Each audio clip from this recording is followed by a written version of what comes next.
The ice wind cut through Darren's torn suit like 1,000 knives. Each breath burned in his lungs as he stumbled forward, leaving a crimson trail in the pristine snow.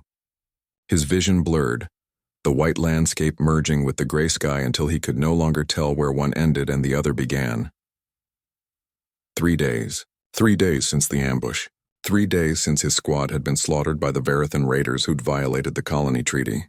3 days of running, hiding, surviving on nothing but spite and the stubborn human refusal to die quietly. His legs finally gave out. Darren collapsed face first into the snow, the cold almost a relief against his burning wounds.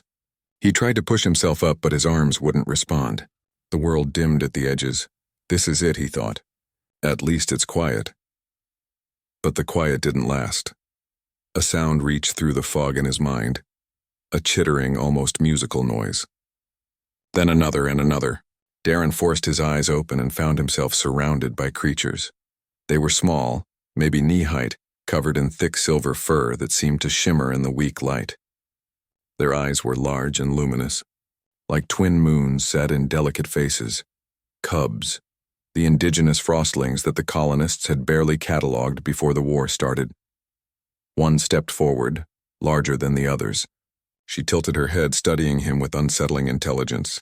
"Human," she said in perfect standard, though her voice carried an odd harmonic quality. "You are dying." Darren tried to laugh, but it came out as a cough. Blood flecked the snow beneath him. "Smart cub, I am Naira," she said, moving closer. The other cubs, perhaps a dozen of them, pressed in behind her. "We have been watching you, watching what was done to you and your people. Then, I'm done for." Darren's words slurred together. The cold was taking him now, or maybe it was blood loss. Hard to tell. Naira made a sharp sound and the other cubs spread out in a circle around him. "You are not done, human. We will not allow it. Why?" The question escaped before Darren could stop it. "We're nothing to you. Colonizers, invaders. You are nothing like them," Naira said, and her voice carried a weight of absolute conviction. The other cubs began to hum, a sound that vibrated through the frozen ground. "We have watched your kind for seasons now. You brought seeds to help our forests grow stronger. You diverted your heat exhaust to warm our northern nesting grounds during the long dark. You are loud and clumsy and strange, but you are not cruel." The humming grew louder. Darren felt warmth spreading through his limbs, tingling and sharp. "The Verithans," Naira continued, her eyes flashing with something almost like anger. "They came to our world decades before you. They took our people. They experimented. They left us to die when we were not useful." She leaned closer, her small paw-like hand resting on Darren's shoulder. "When we saw them attacking your settlement, when we saw them hunting you for sport, we remembered." Darren's mind struggled to process her words. The frostlings had been considered barely sentient, too primitive to communicate with. But here was Naira, speaking with the eloquence of a diplomat and the fury of a warrior. "We found the ones who hurt you," Naira said softly. "They are camped in the Crystal Valley celebrating their victory. They think themselves safe. How many?" Darren found himself asking, though he didn't know why it mattered.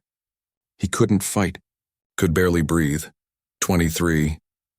Naira's voice carried satisfaction. Now 23 corpses frozen in the ice. Darren's eyes widened.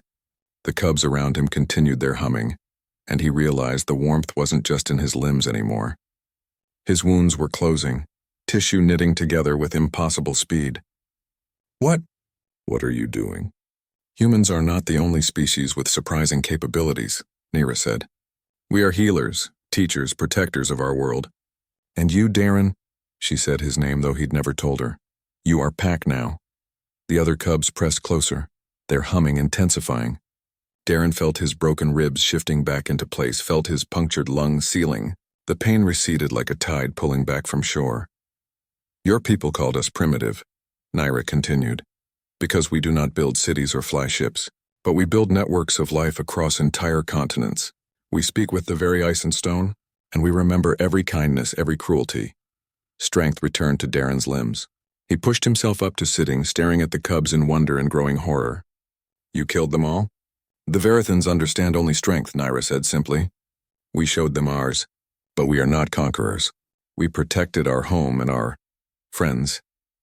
Darren looked at the small creatures surrounding him. seeing them clearly for the first time.